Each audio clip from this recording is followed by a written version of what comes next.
Bismillahirrahmanirrahim. Assalamualaikum warahmatullahi taala wabarakatuh. Alhamdulillahirabbil alamin wassalatu wassalamu ala asyrafil anbiya wa mursalin wa ala alihi wa sahbihi ajma'in. Rabbi shrah li sadri wa yassir li amri wahlul 'uqdatam min lisani yafqahu qawli. Alhamdulillah, bersyukur kepada Allah Subhanahu wa taala kerana kita dapat dipertemukan lagi untuk pembelajaran pada slot kali ini. Pada pertemuan kali ini kita akan menyambung bahagian kedua berkaitan dengan pendekatan al-munasakhat dalam faraid, yang mana kita pada pertemuan yang lepas kita dedahkan ataupun kita melihat dari sudut takrifan, definisi apa itu munasakhat. Kita katakan sebagai pemindahan bahagian si mati pertama kerana bahagian harta pusaka itu masih belum diselesaikan lagi. Terdapat kematian dari kalangan waris si mati pertama menyebabkan agihan itu berangkai, perlu kepada beberapa pengiraan, sama ada melibatkan waris yang baharu ataupun waris sedia ada. Okay. Dalam pertemuan kali ini kita akan cuba menghuraikan bagaimana pengiraan ataupun pendekatan yang digunakan oleh ilmuwan faraid dalam menyelesaikan sesuatu kes yang melibatkan kes berangkai. Kita nyatakan pada pertemuan yang lepas ada 3 kategori ataupun 3 situasi yang menceritakan tentang keadaan al-munasakhat. 3 situasi ini melihat kepada bertambahnya waris ataupun tidak, ataupun berlaku perbezaan cara memperolehi faraid akibat status yang berbeza antara waris si mati kedua dengan waris si mati pertama, dan seterusnya. Pada pertemuan kali ini kita akan cuba menghuraikan bagaimana pendekatan al-munasakhat untuk situasi yang pertama, iaitu apabila waris si mati kedua adalah mereka yang menjadi waris si mati pertama. Pada pertemuan akan datang mungkin kita akan huraikan situasi kedua dan situasi yang ketiga. Okey. Yang ini adalah ringkasan. So kita akan cuba huraikan berkaitan dengan situasi pertama, iaitu bagaimana ulama faraid melihat approach yang kita gunakan untuk situasi apabila waris si mati kedua adalah orang yang sama dengan waris si mati pertama. Bukan setakat itu, cara mereka dapat juga tidak berbeza, iaitu mereka mungkin mendapat secara asabah sahaja, mungkin mereka dapat secara ashabul furud sahaja, dan portionnya pun dalam kadar yang sama. Okay. Untuk situasi ini ataupun situasi yang pertama ini, kita ringkaskan, iaitu pertama sekali dikata pendekatan munasakhat hanya berlaku sekali sahaja. Maksudnya kita hanya melihat siapa yang hidup di kalangan waris kedua. Sebab orang itu jugalah mereka yang dapat secara faraid daripada waris daripada si mati yang pertama. Dalam faraid, istilah yang kita gunakan ialah ikhtisar al-masail. Kes itu kita ringkaskan ataupun ringkasan kes. Tak perlu kita buat beberapa jadual yang nak beri gambaran ini dapat daripada si mati kedua, ini dapat daripada si mati pertama, kemudian kena gabungkan. Dalam situasi pertama ni tidak perlu.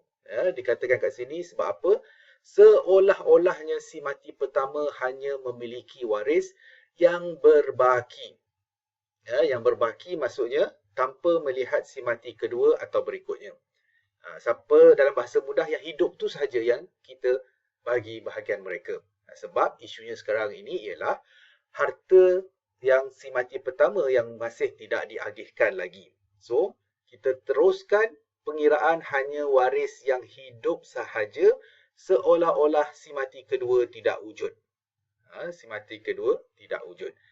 Yang ini perlu kita faham.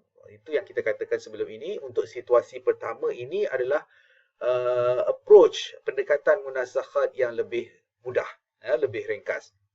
Okay. Mari kita datangkan beberapa contoh untuk situasi yang pertama. Contoh kes yang pertama, kita lihat seorang lelaki meninggal dunia dan meninggalkan waris iaitu 3 orang anak lelaki. 3 orang anak lelaki. Sebelum agihan pusaka si mati pertama selesai, salah seorang daripada anak lelaki tersebut turut meninggal dunia. So, berlaku tak kes berangkai? Berlaku tak perlu tak munasakhat? Ya, sebab dalam kes ini ada 2 kematian. Iaitu si mati pertama pangkat ayah, si mati kedua adalah pangkat anak. Adakah harta pusaka si mati pertama sudah selesai? Belum lagi. Ya, belum lagi. So, ini adalah kes berangkai yang memerlukan kepada approach munasakhat. Walau bagaimanapun, kita katakan tadi, situasi pertama lebih ringkas. Ikhtisarul masail. So, pertama, kalau kita dapat gambarkan rajah tersebut, si mati meninggalkan 3 orang anak lelaki. Dan kalau kita faham, 3 orang anak lelaki sahaja akan dapat faraid melalui pembahagian secara asabah bin nafs. Apa itu asabah bin nafs? Kita ingat balik bahawa jika dia adalah lelaki sahaja dalam keluarga itu, dia layak mendapat secara lebihan baki asabah bin nafs atas diri sendiri, sebab mereka adalah golongan lelaki. Dan kemudian salah seorang anak daripada si mati pertama meninggal dunia. Kena ingat, tidak ada waris baru ataupun orang yang sama. Maksudnya bilangan anak masih maintain, anak-anak ni mungkin tak berkahwin lagi, memang tak ada waris baru. Maka itulah dinamakan sebagai ikhtisarul masail ataupun kes pertama ini lebih ringkas kita selesaikan. So, untuk penyelesaian cukup memadai untuk kita lakarkan ataupun jadualkan hanya satu jadual ringkas sahaja. Iaitu sepatutnya pembahagian harta pusaka si mati pertama dibahagikan kepada 3 orang ataupun setiap seorang anak mendapat 1/3, 1/3, 1/3 dan didarabkanlah dengan harta sebenar si mati. Tetapi dalam isu ini kita andaikan bahawa anak lelaki itu sudah tiada. Salah seorang anak itu sudah tiada, maksudnya yang berbaki hanya tinggal 2 orang sahaja. So, 2 orang ini tetap juga mendapat secara asabah bin nafs. Asabah bin nafs. So, isunya ialah berapa yang berbaki, iaitu 2 orang anak lelaki. Maksudnya keseluruhan asal masalah dalam kes ini ialah 2 dan setiap seorang akan mendapat 1 bahagian dan saham inilah yang akan didarabkan dengan harta sebenar si mati pertama yang masih belum diagihkan. Seolah-olah anak lelaki yang meninggal dunia ataupun si mati kedua itu tidak wujud. Ini untuk contoh yang pertama. Kita pergi ke contoh yang kedua. Untuk situasi yang pertama, seorang lelaki meninggal dunia dan meninggalkan waris iaitu 2 orang anak lelaki dan 2 orang anak perempuan. Sebelum agihan pusaka si mati pertama selesai, salah seorang daripada anak lelaki tersebut turut meninggal dunia. So, dalam kes ini, si mati pertama hartanya masih tak selesai lagi. So, mungkin itulah munasakhat. Memang dah kita katakan tadi dalam takrifan pada pertemuan sebelum ini, mesti harta si mati pertama tidak diselesaikan lagi. Kemudian, mesti ada lebih daripada 1 kematian. So, dalam kes ini, ada berapa kematian? 1 di pangkat bapa, 1 di pangkat anak. Anak itu mati meninggalkan adik-beradik dia lah. Okay. Cumanya isunya, dalam situasi pertama ada berlaku pertambahan waris tak? Dalam situasi ini tidak berlaku. Masih kekal dengan bilangan anak yang ada, masih dengan bilangan adik-beradik, iaitu yang berbaki hanyalah seorang anak lelaki dan 2 orang anak perempuan.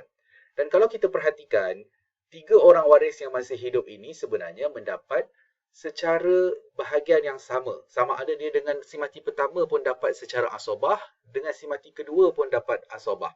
Cuma nama dia lain. Kalau contoh yang pertama tadi asabah bin nafs, tetapi dalam contoh ini ialah asabah bil ghair. Bila kita kata asabah bil ghair, dia melibatkan mereka yang berada pada level yang sama. Dalam situasi ini adalah anak lelaki dan anak perempuan, dan mereka adalah adik-beradik, dan rasionya adalah anak lelaki akan lebih dan anak perempuan akan maintain 1. Oleh sebab itu, dengan andaian yang si mati kedua itu meninggal dunia, kita dashkan dia, tiadakan dia, maka berbakilah berapa orang?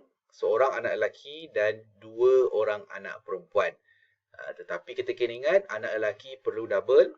Kita nak apply konsep asabah bil ghair lidzakari mithlu hazzil unsayain. So, kat jumlah ini kita akan dapat lelaki ada 2 bahagian, perempuan akan maintain 1, maka jumlah bahagian berjumlah 4 untuk asal masalah dia, base number dia. So, bahagian anak lelaki 2/4, bahagian anak perempuan 1/4, bagi anak perempuan 1/4, dan bahagian inilah yang akan didarabkan dengan harta sebenar si mati yang pertama. Seolah-olah anak lelaki yang kedua itu ataupun si mati kedua itu sudah tidak wujud. Tidak wujud. So itu kalau dia wujud, maka base number itu juga berbeza, sebab dia akan diambil kira.